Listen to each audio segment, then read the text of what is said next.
Boros pangkal kemiskinan, 10 pemborosan yang nikmat untuk dilakukan. Boleh tanya nggak, apa sih yang kamu lakuin di hari pertama waktu gajimu turun? Apa langsung dimasukkan ke rekening tabungan atau investasi? Atau malah langsung dihabiskan buat belanja online? Menghabiskan barang yang udah nunggu di wishlistmu. Tujuan utama uang ya memang jadi alat tukar, buat beli barang dan memenuhi kebutuhan dan juga keinginan kita. Tapi sering banget loh kita terjebak menghabiskan uang buat hal-hal yang nggak perlu. Kita suka banget sembunyi di balik alasan sudah capek-capek kerja kok, buat sekedar berfoya-foya. Rasanya emang menyenangkan dan bikin puas menikmati hasil kerja kita yang udah capek-capek selama sebulan. Tapi ya itu awalnya aja. Akhirnya terkadang kita justru kesusahan atau kewalahan buat memenuhi kebutuhan, terutama malah yang sifatnya penting dan mendadak. Ya karena uang kita udah habis dibelanjain buat yang gak bermanfaat. Kalau pengeluaranmu udah sama kayak pemasukanmu, atau malah lebih besar pasak daripada tiang, udah saatnya kau meninjau ulang pengelolaan keuanganmu. Hai, jumpa lagi dengan Om Bagus dengan tips and trick bagaimana cara kamu membangun kekayaanmu dan juga menjalani hidup di era yang serba nggak kenal ampun ini. Kalau sampai kamu belum subscribe, kamu bakal nyesel loh, karena kamu bakal kelewatan informasi-informasi berharga buat jalani kehidupanmu ke depannya. Jangan lupa juga buat like, supaya video ini terbantu, terangkat di rekomendasi YouTube, dan bisa membantu semakin banyak orang yang membutuhkan informasi ini. Yuk kita mulai saja bahas pemborosan-pemborosan apa aja yang sering banget dilakuin, tapi nggak kerasa kalau itu pemborosan yang bikin bangkrut jangka panjang. Nomor 1, personal care. Nggak ada salahnya merawat diri dengan membeli barang yang bertujuan buat menjaga kita terlihat tetap sehat, terawat, dan tentunya tampil secara maksimal. Belanjakan uang buat produk personal care seperti skincare, make up, dan misalnya pomade buat cowok itu merupakan investasi diri buat jangka panjang. Tapi beberapa dari kita justru berlebihan loh dalam membelanjakan uang buat produk personal care. Ada yang beli produk-produk baru bisa karena diskon atau tergoda iklan. Padahal produk yang ada di rumah juga belum habis. Cobalah buat menghabiskan dulu produk yang ada sebelum beli produk serupa yang sama. Kalau begitu, kamu bisa loh lebih berhemat. Lagian kalau kamu cewek yang berusaha mikat lawan jenis, cowok itu bukan makhluk yang mementingkan harga dari personal care-mu. Cowok itu cukup dengan cewek yang punya penampilan terurus dan lebih penting lagi itu punya pribadi yang menarik. Sama halnya cowok yang high maintenance juga. Maksudnya yang banyak ini itu loh buat personal care-nya, tapi cowok. Kebanyakan cewek itu merasa ilfeel dan gak nyaman kalau berhubungan serius sama cowok-cowok macam itu. Sekarang kalau lawan jenis saja nggak terlalu mementingkan personal care mahalmu, pengeluaran ini semua tuh sebenarnya kembali ke diri sendiri. Nomor 2, rokok. Buat kalian para perokok aktif, rokok itu sebuah kebutuhan. Rasanya nggak lengkap loh kalau sehari belum menghisap 1 batang rokok. Bahkan kalau sekarang kayaknya itu nggak aneh kalau ada yang bisa menghabiskan lebih dari 1 bungkus rokok dalam 1 hari. Meski rasanya enak, apalagi ngerokok setelah makan ditambah kopi. Perlu diingat loh bahwa rokok itu menyebabkan ketergantungan sampai ketagihan. Nikotin dalam rokok itu memang menimbulkan efek kesenangan sementara di otak yang menyebabkan seorang itu ketergantungan. Selain itu, rokok itu juga salah satu pembunuh yang cukup menyeramkan. Korban jiwanya 10 juta korban per 1 menit di seluruh dunia. Tapi sekarang coba deh dihitung lagi pengeluaran kamu buat rokok dalam sehari. Apalagi sekarang tuh cukai rokok yang terus-menerus naik per tahunnya. Jika dirasa berlebihan, mungkin asupan rokokmu bisa dikurangi. Mungkin juga paru-paru dalam dadamu itu juga perlu istirahat. Mungkin juga keluargamu butuh waktu sama kamu yang sehat itu lebih lama lagi. Nomor 3, bunga kartu kredit. Secara nggak sadar, gaya hidup pakai kartu kredit buat pembayaran itu bisa membuat kamu semakin boros. Kepemilikan kartu kredit bisa mendorong pada perilaku konsumtif dan juga yang namanya impulsive buying. Maksudnya tuh beli suka-suka tanpa pikir panjang. Kartu kredit emang bisa digunakan buat beli barang yang diidamkan tanpa perlu nunggu mengumpulkan uang sampai cukup. Tapi ini kan hanya sementara, karena tagihan kartu kredit yang numpuk semakin lama akan membengkak dan sulit dibayar. Belum lagi bunga kartu kredit itu tinggi. Kalau terus dibiarkan, jumlah tagihan dan bunga yang harus kamu bayar itu bisa bikin kamu pusing. Jadi pakai kartu kredit itu boleh, gampang, tapi cobalah lebih bijak dalam menggunakan kartu kredit. Jangan sampai jadi pengeluaran yang nggak perlu. Nomor 4, biaya langganan. Banyaknya layanan yang menawarkan fitur langganan buat pemakainya memang memudahkan kita. Misalnya nih langganan Netflix, Spotify, atau bahkan membership gym. Biaya langganan ini tuh terhitung murah loh, dibandingin kalau kamu beli barangnya full sendirian. Apalagi sekarang ada membership family, bisa dibagi-bagi buat beberapa orang. Tapi biaya langganan ini tuh jadi bentuk pemborosan kalau kamu nggak memanfaatkannya secara maksimal. Bahkan buat sebagian orang itu langganan cuma buat kepuasan batin aja, bisa bayar gitu. Biaya langganan juga seringkali itu terbuang sia-sia karena itu.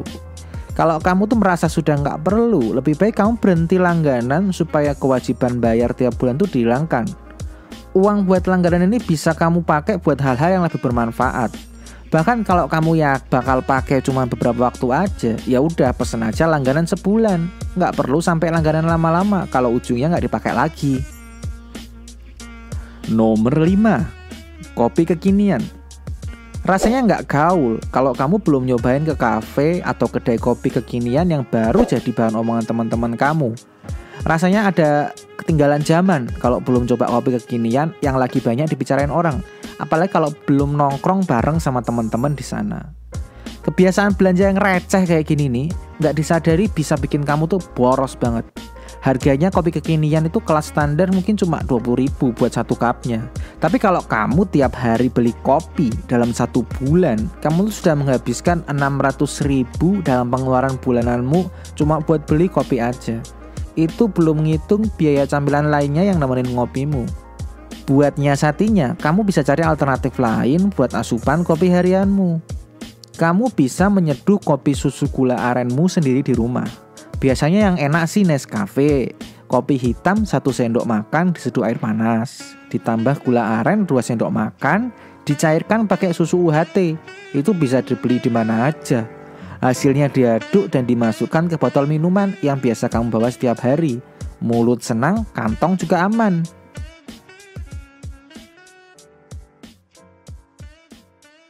Nomor 6, flash sale. Promo atau diskon flash sale yang banyak bertengger di aplikasi e-commerce memang sangat menggiurkan. Gimana enggak, harga barang yang mahal sekalipun tuh bisa sangat turun saat flash sale, jadi harganya nggak masuk akal. Belanja waktu promo flash sale itu ya sah-sah aja, bahkan tuh seringkali menguntungkan. Tapi ya kamu harus cek lagi, apakah barangnya tuh bener-bener kamu butuhkan atau cuma tergiur sama promo tanpa ada manfaatnya. Dan cuma ditinggal atau bahkan akhirnya dibuang. Ingat ya, sekecil apapun uang yang kita habiskan untuk flash sale, biarpun itu murah, tetap aja itu pengeluaran. Daripada dihabiskan cuma karena tergoda flash sale, lebih baik digunakan buat hal yang lebih bermanfaat. Nomor 7, barang branded. Beli barang mewah dan bermerek bagi sebagian orang itu tuh jadi reward, motivasi buat diri sendiri dari kerja kerasnya. Hal itu tentu aja jadi positif karena kamu jadi semangat buat berusaha lebih dan lebih lagi.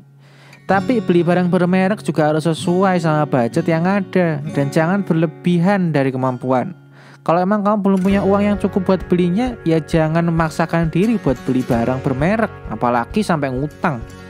Jangan gampang termakan tren buat beli barang cuma karena ikut-ikutan atau pengen terlihat mewah atau kaya aja.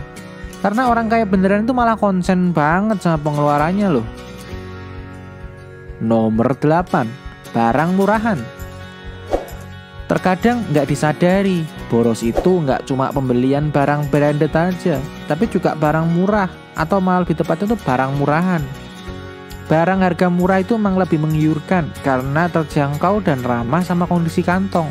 Tapi terkadang barang murah juga berbanding lurus sama kualitasnya yang buruk alias cepat rusak.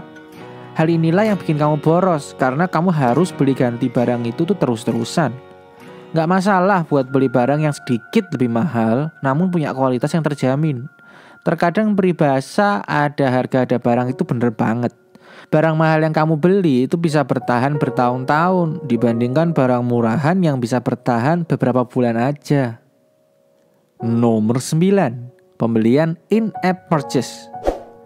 Pembelian dalam aplikasi atau in-app purchase itu merupakan konten atau fitur yang bisa dibeli pada aplikasi yang udah download, bukan melalui App Store. Pembelian dalam aplikasi ini bisa jadi jebakan karena terkadang penggunaannya tuh nggak sadar telah bablas beli dalam jumlah besar. Atau bahkan bisa loh sampai kecelakaan beli tanpa maksud beli sedikit pun. Hal ini tuh sering banget terjadi pada aplikasi game online di HP yang sebenarnya kualitasnya cuma buat happy-happy aja. Cara cegah pembelian in-app yang aksidental itu sebenarnya cukup mudah. Pastikan aja kamu ngatur kata sandi sebelum melakukan pembelian apapun dalam aplikasi yang digunakan. Fitur ini bakal otomatis mengharuskan kamu buat masukkan password sebelum ada pembelian dalam aplikasi.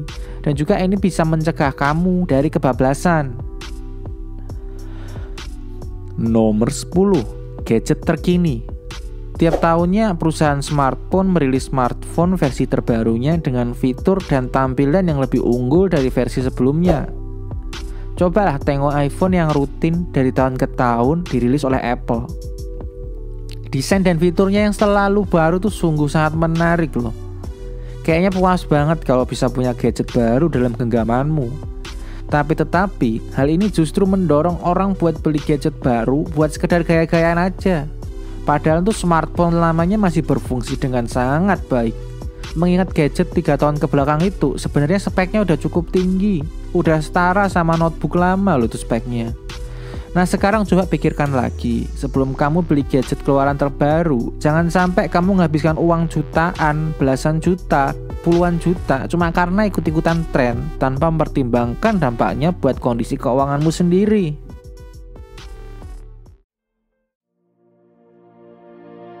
Hai, buat kalian yang tonton videonya sampai habis, saya ucapkan terima kasih buat kalian semua. Waktu kalian sangat berarti buat saya. Kalian merasa video ini bermanfaat, baiknya kalian like, subscribe, dan jangan lupa di-share ke teman-teman kalian yang kira-kira membutuhkan informasi yang sama.